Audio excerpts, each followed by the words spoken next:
શ્રી વલ્લભાધીશ કી જય. આજે આપણે શ્રી ગુસાઈજીના ત્યાગની ભાવના આ પ્રસંગને જોશું. તો આપ સર્વને ભગવત સ્મરણ વાર્તા પ્રસંગ છે શ્રી ગુસાઈજીનો. એકવાર શ્રી ગુસાઈજી મણિકર્ણિકા ઘાટ પર સ્નાન કરી સંધ્યાવંદન કરી રહ્યા હોય છે અને એ જ સ્થાન પર રાજસી ઠાઠ બાટવાળા પૂરા પરિકર સાથે પ્રભુ બિરાજ્યા છે. ત્યાં એક સંન્યાસી આવી અને આ વૈભવ જોઈ અને કહે છે કે આ તો મારા બેસવાની જગ્યા છે, અહીંયા કોણ બેઠું છે? ત્યારે આપશ્રીનો એક સેવક કહે છે કે આપ શ્રી ગુસાઈજી બિરાજી રહ્યા છે.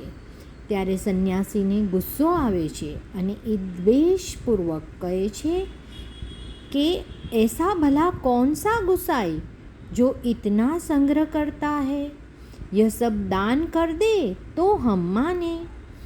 અને આપશ્રીને બ્રાહ્મણોને બોલાવી આ વચનો સાંભળી બધું જ દાન કરી દીધું આપશ્રીએ. યાં તક એમણે પોતાના શ્રી અંગ પરનું ઉપરનું પણ શ્રી ગંગાજીમાં પ્રવાહિત કરી દીધું. અને પછી ગુસાઈજીએ સંન્યાસીને કહ્યું કે તારો ચિમટો અને કમંડન દાન કર. ત્યારે સંન્યાસી કહે છે કે મેં અગર अपना चिमटा और कमंडल दे दूँ तो दूसरा कमंडल कहाँ से मिलेगा? ત્યારે આપશ્રી એને કહે છે કે આપ સંન્યાસી થઈને પણ તમારો ચિમટો અને કમંડળનો ત્યાગ નથી કરી શકતા, તો અમને અમારા સારા વૈભવનો અમે ત્યાગ કરી દીધો. અમે તો ગૃહસ્થ છે, તો પણ અમે અમારી બધી જ વસ્તુનું દાન કરી દીધું. અને જ્યારે તમે તો સંન્યાસી છો તો બી પોતાની વસ્તુઓને તમે મમતા એમાંની છોડી શકતા નથી.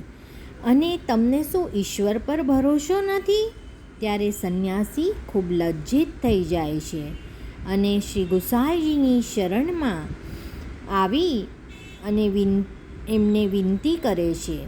તો શ્રી ગુસાઈજીએ આ વાર્તા પરથી આપણને સમજાવ્યું કે પ્રભુ પર ભરોસો રાખવો જોઈએ. આપણે ગૃહસ્થ જીવન જીવીએ છીએ તો પ્રભુ જ આપણી પર કૃપા કરશે અને પ્રભુ જ આપણું બધું આપણા બધી મનોકામનાઓ પ્રભુ પૂર્ણ કરે છે. તો પ્રભુ પર વૈષ્ણવોએ પૂરો ભરોસો રાખવો જોઈએ. તો શ્રી ગુસાઈજીની આ ત્યાગ ભાવના આપણને વૈષ્ણવોને ઘણું બધું શીખડાવી જાય છે. બોલો શ્રી વલ્લભાધીશ કી જય. શ્રી ગુસાઈજી પ્રભુ ચરણ કી જય.